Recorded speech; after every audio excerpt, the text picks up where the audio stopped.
At Easter brunch, my sister was handed a designer handbag, my brother got a new watch, and I got a clearance mug with the price sticker still on it. Dad smiled and said, "You don't really need much." I chuckled along. The next morning, they woke up to locked doors. And a notice posted on the gate. For 7 long years, I was the invisible ATM for my family. But one Easter, a cheap, clearance mug, still sporting its pathetic price tag, became the match that finally ignited a firestorm, revealing an injustice so deep, it changed everything. You see, my name is Carter, and I'm 38 years old. And if there's one thing I learned about being the dependable child, it's that dependability, eventually, just gets confused with invisibility.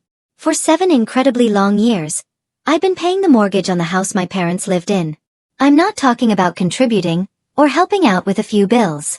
I mean paying. The entire monthly payment of $2,990 came directly from my account on the first of every single month, like clockwork. The property taxes? Mine. The homeowner's insurance? Mine. The HOA fees? All ran through my checking account. My name sat alone on the deed. My signature was the only one on the mortgage paperwork. My credit score took the hit when I first bought the place, back when I was 31. But if you asked anyone in my family, or any of their friends, who owned that 4-bedroom colonial with a wraparound porch and the 2-car garage, they'd all say the same thing without a second thought. Oh, that's Mom and Dad's house. Never Carter's house. Always theirs. I didn't correct them anymore. What was the point? My sister, Melissa, she's 34. She worked part-time at a boutique downtown, the kind of place where they sold single candles for $40 and called it curated home goods. She lived in the house too, absolutely rent-free. Her bedroom looked like it belonged in a magazine spread. With velvet curtains and an accent wall she'd painted dusty rose without even asking anyone. She drove a leased Audi that somehow never had gas in it until I filled the tank. Then there's my brother, Trevor, 29. He'd bounced between 3 different sales jobs in the past 4 years, and currently spent most of his time at the gym or posting motivational quotes on social media about the grind. He also lived in the house. Also rent-free. His room was the largest one upstairs, the master suite my parents had graciously given him when he'd moved back home after his last lease ended. He talked often about his investments and his side hustles, but never seemed to have money when bills came around. And me? I lived 20 minutes away in a 1-bedroom apartment that cost me $1,400 a month. I'd bought the family house as an investment property after my parents lost their previous home in the 2015 foreclosure. They'd asked me to help. And I, being the good son, the dependable one, the one who solved problems instead of creating them, I said yes. I'd emptied my savings, secured the mortgage, and handed them the keys. That was 7 years ago. They'd been living there ever since. So had my siblings. And I'd been paying ever since. Alone. Nobody ever said thank you after that first month. Nobody ever asked if I needed help. Nobody ever treated it like the gift it was. It just became normal. Expected. The way things were. I was always the one they called when the water heater broke or the air conditioning died or the fence needed repairs. I was the one who paid the plumber, hired the contractors, arranged the service calls. I was the one who kept that house standing, and livable, and warm. But I wasn't the one they bragged about. That was always Melissa with her boutique job and her aesthetic Instagram, or Trevor with his gym photos and his crypto talk. I was the dependable one. The boring one. The one they forgot to mention when friends asked how the kids were doing. I thought that was just how it worked. I thought dependability was its own reward. I thought if I kept showing up, kept paying, kept being reliable, eventually they'd see me the way I wanted to be seen. I thought that right up until Easter brunch. I woke up that morning and pulled on a button-down shirt and khakis. I looked at myself in the bathroom mirror and practiced a smile. Easter at the family house. Another Sunday meal where I'd sit at the table I'd paid for and eat food cooked in the kitchen I'd financed and pretend everything was fine. I thought that's what family did. The dining room smelled like ham and brown sugar glaze when I walked in. The table had been set with the good china, the plates with the gold trim that only came out for holidays. Pastel-colored napkins sat folded into little triangles next to each place setting. A centerpiece of tulips and daffodils took up the middle of the table. Mom stood by the kitchen doorway, wearing a floral dress and a smile. "Carter, honey, you're right on time." I hugged her briefly and moved toward my usual seat. Melissa was already sitting down, scrolling through her phone. Trevor walked in behind me carrying a protein shaker bottle, even though we were about to eat a full meal. Dad came out from the hallway and clapped his hands together once. All right, everyone's here. Let's eat. We sat down. We passed plates. We filled our glasses with mimosas that I'd bought the champagne for 2 days earlier when Mom had texted me asking if I could grab supplies. The ham was good. The scalloped potatoes were creamy. The conversation was light and surface level. The kind of talk that fills space without saying anything real. Then Dad stood up and cleared his throat. Before we finish up, your mother and I wanted to do a little something special this year. Mom smiled and disappeared into the hallway. She came back carrying 3 gift bags, the fancy kind with tissue paper poking out the top. She set them down on the table in front of Melissa, Trevor, and me. Melissa reached for hers first. She always did. She pulled out the tissue paper and gasped, as she lifted out a designer handbag. The label was visible even from across the table. The leather looked soft and expensive. She held it up like a trophy. Oh my God. This is the one I showed you last month. Mom, this is perfect. Mom beamed. We saw it and thought of you immediately.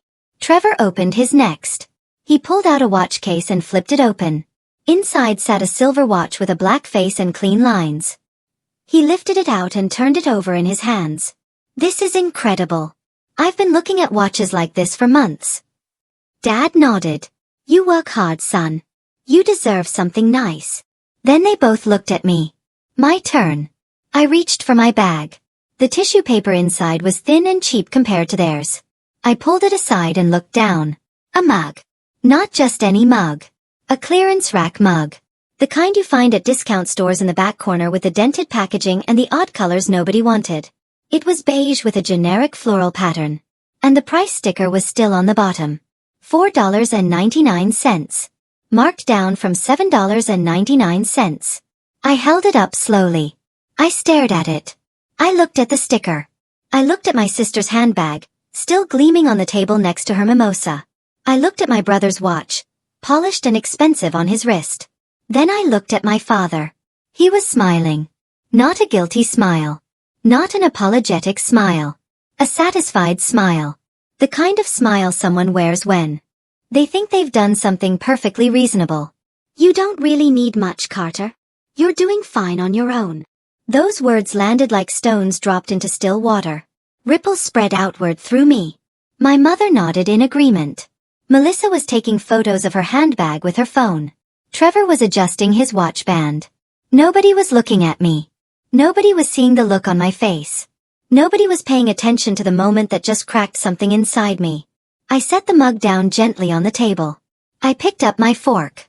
I took another bite of ham. I chewed slowly. Then I smiled. I chuckled. A low, quiet chuckle that barely made a sound. Yeah, I said, my voice surprisingly even. You're right. I don't need much. Dad looked relieved. Mom reached over and patted my hand. We knew you'd understand. I nodded. I finished my plate. I drank the rest of my mimosa. I helped clear the table when the meal ended. I hugged everyone goodbye. I walked out to my car, sat down in the driver's seat, and stared at the steering wheel. The clearance mug sat on the passenger seat next to me. The price sticker caught the sunlight. $4.99. My sister got $1,800. My brother got $2,400. I got $4.99. I started the engine and drove home. I sat on my couch for 3 hours that night without turning on the television. The mug sat on the coffee table in front of me. I couldn't stop looking at it. The cheap ceramic, the faded floral print, the clearance sticker. $4.99. I thought about the mortgage payment that would auto-draft from my account in 11 days. $2,990. I thought about the property tax bill I'd paid in January. $4,200 for the year. I thought about the new roof I'd financed 2 summers ago when the old shingles started curling. $11,000. I thought about the HVAC system I'd replaced 3 years prior. $6,500. I thought about 7 years of payments. 7 years of maintenance. 7 years of insurance premiums and HOA fees and utility bills I'd covered when things got tight. 7 years of being the financial safety net for 4 adults who never once said they needed me. They just took. And today, they'd given me a mug. A clearance mug. With a sticker still on it. I picked up my phone. I opened my banking app. I looked at the mortgage payment scheduled for May 1st. I stared at the amount. I thought about canceling it. I thought about what would happen if I just stopped. If I just walked away from the responsibility I'd carried alone for nearly a decade. But I didn't cancel it. Not yet. I set the phone down. I leaned back against the couch cushions. I closed my eyes. I thought about being 16 years old and watching my parents throw Melissa a massive sweet 16 party at a rented venue with a DJ and catering. I thought about my own 16th birthday 3 years earlier, when we'd gone to a chain restaurant and they'd sung happy birthday over a free dessert. I thought about being 22 and working 2 jobs to save money for a car while my parents co-signed a lease for Trevor's first apartment because he deserved a fresh start. I thought about being 25 and watching my father take Melissa on a weekend trip to New York City for her birthday. I'd asked if I could come along. Dad had laughed and said it was a father-daughter thing. I'd never gotten a father-son thing. I thought about being 28 and lending my mother $3,000 to help with medical bills. I'd never been paid back. When I'd asked about it 6 months later, she'd looked confused and said she thought it was a gift. I thought about every single time I'd been the backup plan. The safety net. The dependable one who didn't need attention or gifts or recognition because I was doing fine on my own. I wasn't fine. I'd been bleeding money and energy and time into people who saw me as a resource instead of a person. I'd been funding lives that didn't include me. I'd been keeping a house running for people who'd given me a $4.99 mug and acted like it was generous. Something inside me didn't just crack that night. It shattered. I opened my eyes. I looked at the mug again. Then I picked up my phone and started making a list. Every payment I'd made, every bill I'd covered, every expense I'd shouldered alone, every dollar I'd spent keeping that house standing while living in a cramped apartment because I couldn't afford anything bigger. The list was long. The total was staggering. I stared at the number at the bottom. Then I started planning. I didn't sleep that night. I sat at my kitchen table with my laptop open and 7 years of bank statements spread across the surface. I opened a spreadsheet. I made columns: mortgage, taxes, insurance, repairs, utilities, miscellaneous. I started filling in numbers. Every mortgage payment since I bought the house. $2,990 times 84 months. That was $242,000. Every property tax payment. $4,200 times 7 years. $29,400. Insurance premiums. $1,760 total. The roof. $11,000. The HVAC. $6,500. The fence repair. $3,200. My water heater replacement. $1,400. The plumbing emergency 2 winters ago. $890. The appliance upgrades. $2,400. HOA fees. $4,200 total. I kept going. I found receipts in my email. I pulled transaction histories. I tracked down contractor invoices. Every expense I'd covered alone went into the spreadsheet. When I finished, I stared at the total. $318,510. $318,510. That's what I'd spent keeping them comfortable.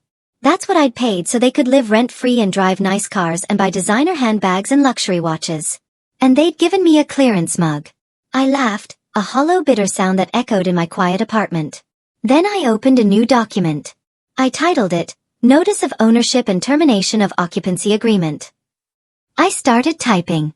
I wasn't a lawyer, but I'd done enough research over the years to know what I needed to say. I was the sole owner of the property located at 847 Maple Grove Lane. My name was on the deed. My name was on the mortgage. I had provided free occupancy to the current residents as a courtesy. That courtesy was ending. I included the effective date. May 1st, 18 days away. I detailed the terms. All occupants must vacate. All personal belongings must be removed. All keys must be returned. Failure to comply would result in formal eviction proceedings. I attached copies of the deed, copies of the mortgage paperwork, copies of 7 years of payment records showing my name and my account paying every single bill. I read it 3 times. I revised it twice. Then I saved it. The next step was the locks. I called a locksmith at 8 in the morning.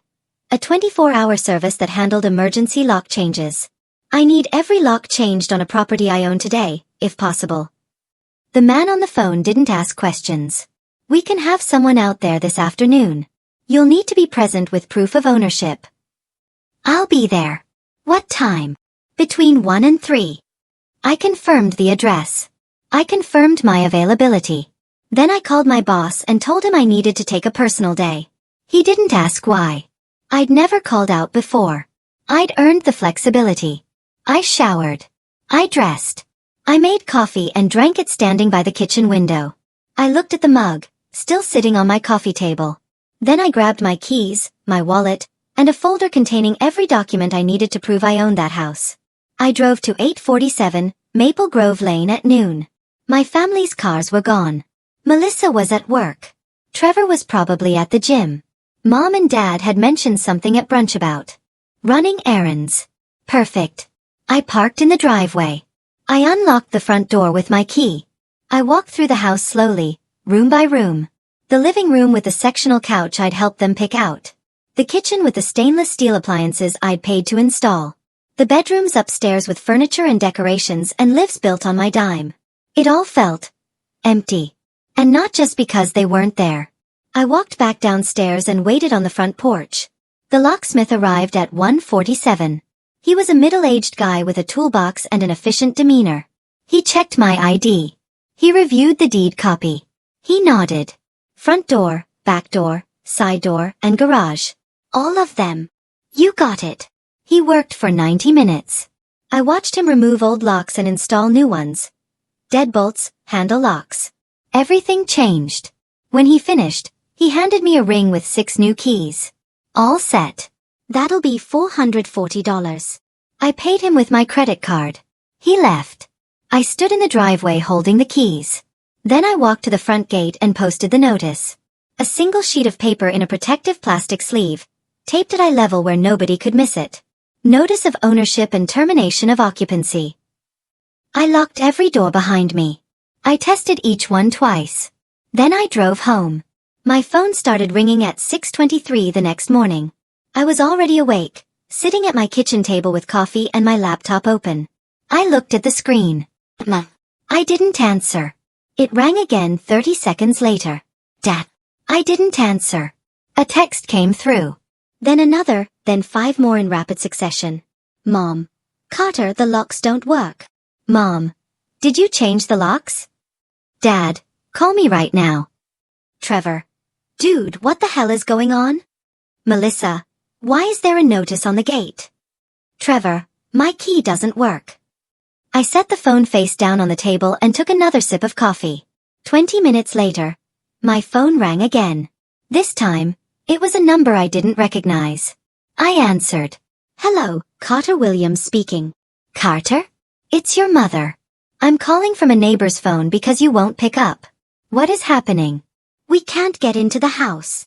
I kept my voice level, calm, almost friendly. The notice on the gate explains everything. The notice says we have to leave. Carter, this is our home.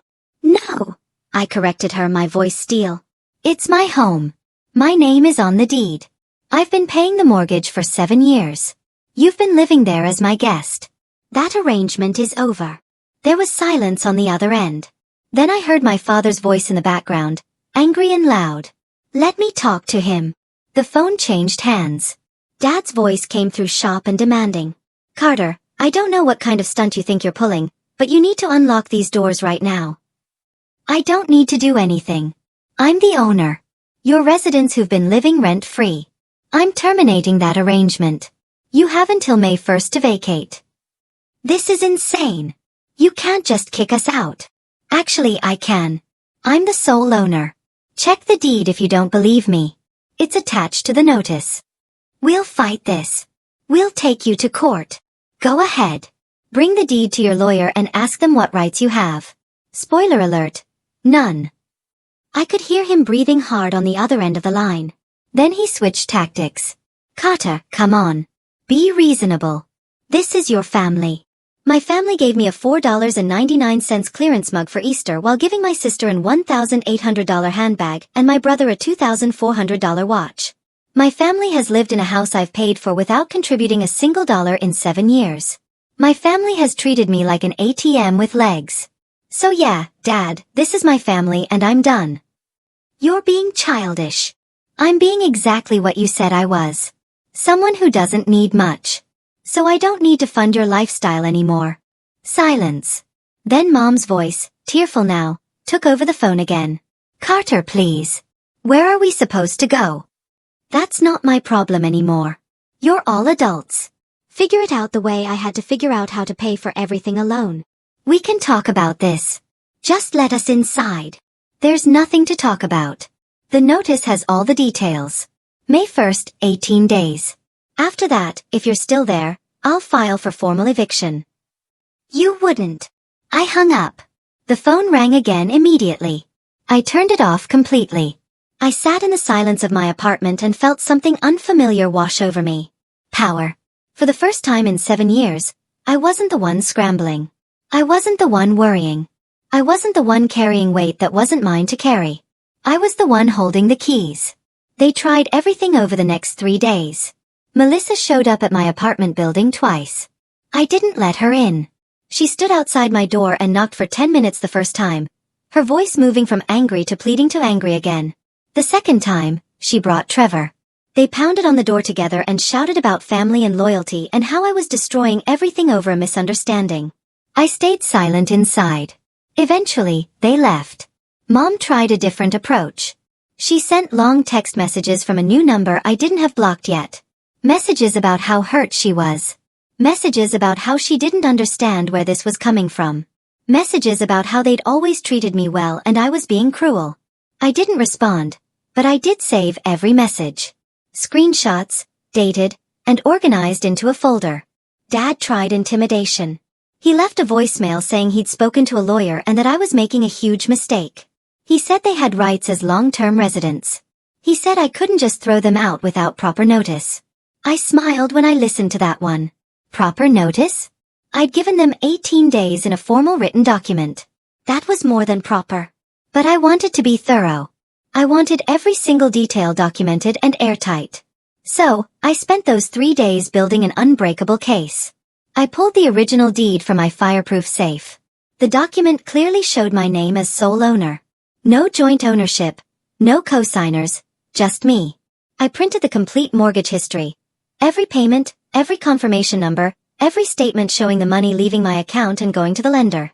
84 payments of $2,990. Not a single one missed. I compiled property tax records going back to the original purchase. All paid by me. All receipts in my name. I gathered homeowners' insurance policies. 7 years of coverage. All under my name. All paid from my account. I organized contractor invoices. The roof, the HVAC, the plumbing, the fence, the appliances. Every single repair and upgrade I'd funded alone. Every receipt showing my credit card or my check paying the balance. I pulled utility bills, even though they'd been in my parents' names for convenience. I found the transfer records showing I'd set up autopay from my account for water, electric, and gas during the first year when they'd fallen behind. I documented everything in a massive binder, tabs for each category, chronological order, a table of contents at the front, a summary page with the total expenditure highlighted, $318,510. Then I made 3 copies. One for me, one for my lawyer if I needed one, and one to present if this went to court. I also did something else. I contacted a property management company. I explained the situation. I owned a house that was currently occupied by family members. I was terminating their occupancy. I wanted to rent the property out professionally once they vacated. The property manager was sympathetic and businesslike. We can list it as soon as it's empty. 4 bedrooms in that neighborhood should rent for around $3,200 a month. Good, I said. I'll let you know when it's available. I wasn't going to sell the house.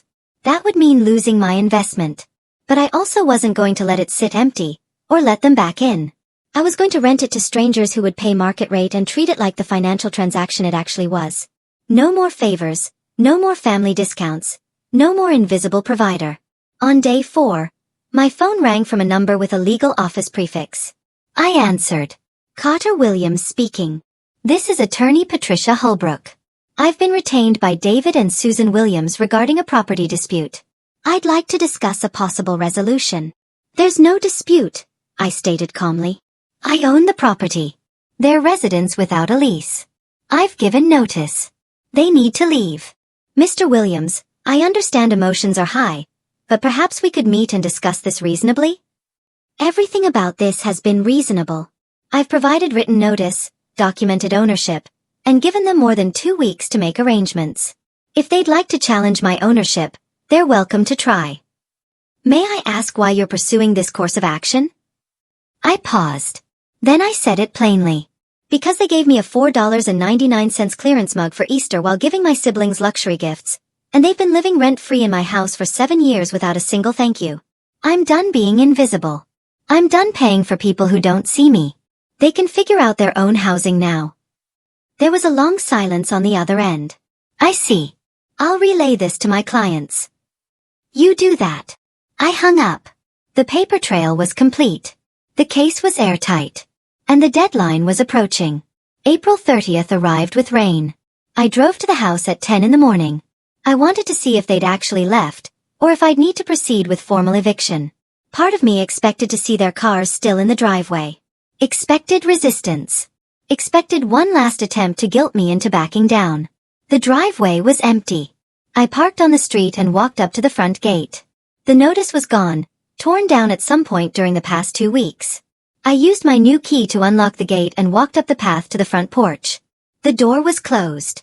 No sounds came from inside. I unlocked it and stepped in. The house was empty. Not just empty of people, empty of everything. The furniture was gone. The decorations were gone. The kitchen appliances they'd claimed as theirs were gone. Even the curtains had been taken down, leaving bare windows that let in the gray morning light. I walked through each room slowly. The living room echoed with my footsteps. The kitchen counters were bare. Upstairs, the bedrooms were stripped clean. Melissa's dusty rose accent wall stared back at me. The only evidence she'd ever been there. They'd left without a word. No note. No final confrontation. Just packed up and disappeared. I should have felt relieved. Instead I felt hollow. I walked back downstairs and stood in the empty living room. This was the space I'd paid for. This was the investment I'd protected. But standing in the silence, surrounded by nothing, I realized something. I hadn't just evicted them from the house. I'd cut them out of my life entirely. My phone buzzed. A text from an unknown number. Hope you're happy now. You destroyed this family over money. Mom is staying with friends. Dad won't talk about you. Melissa is crying every day. Trevor lost his gym membership because he can't afford it now. But sure, you got your revenge. Congratulations. I read it twice. Then I deleted it. The thing about people who take advantage of you is they never see their own role in the ending. They only see your refusal to keep giving. They only see your boundary as cruelty. They only see the loss, never the years of one-sided sacrifice that led to it. I wasn't happy. But I wasn't sorry either. I locked the front door and walked back to my car. I had one more stop to make. The property management office was downtown. A clean space with modern furniture and motivational posters about home ownership. The property manager I'd spoken to on the phone met me in person. A woman in her 40s with sharp eyes and a firm handshake. Mr. Williams, good to see you. Is the property vacant as of today? Yes. Excellent. We can start the listing process immediately. I'll need you to sign a few forms, giving us management authority. She slid a folder across the desk. I read through each page carefully. Standard property management agreement. They'd handle tenant screening, lease signing, rent collection, and maintenance coordination. They'd take 10% of the monthly rent as their fee. $3,200 a month rent. $320 after their fee. Still more than my mortgage payment. The house would finally pay for itself. And I'd even come out ahead. I signed every form. I initialed every page. I handed the folder back. We'll have it listed by tomorrow. Based on the market, I expect we'll have applications within a week. Good. She smiled. Can I ask a personal question? Go ahead. The previous tenants, your family, did they know you were planning to rent it out? No. Will they be surprised? Probably. She nodded slowly, reading between the lines. Well, for what it's worth, you're doing the right thing, treating this as a business asset. Family or not, Property ownership is a financial responsibility. Exactly. I left the office feeling lighter than I had in weeks. The house was no longer a burden I carried alone. It was an income property, managed by professionals. It was an investment finally working in my favor instead of draining me dry. I drove back to my apartment, made lunch, and sat down at my kitchen table with my laptop. I opened my banking app and looked at the upcoming mortgage payment for May 1st. But this time, I knew that payment would come back to me through rent.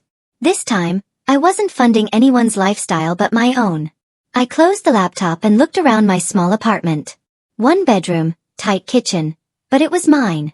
Paid for with money I didn't have to share. Decorated the way I wanted. Quiet and peaceful, and free from obligation. For the first time in 7 years, I felt like I could breathe. 3 weeks later, I met Melissa at a coffee shop. She'd texted asking if we could talk. I'd ignored her the first 2 times. The third time she said, please. I agreed to meet in a public place, neutral ground. Somewhere I could leave if the conversation turned manipulative. She was already there when I arrived, sitting at a corner table with her hands wrapped around a paper cup. She looked tired. Her hair wasn't.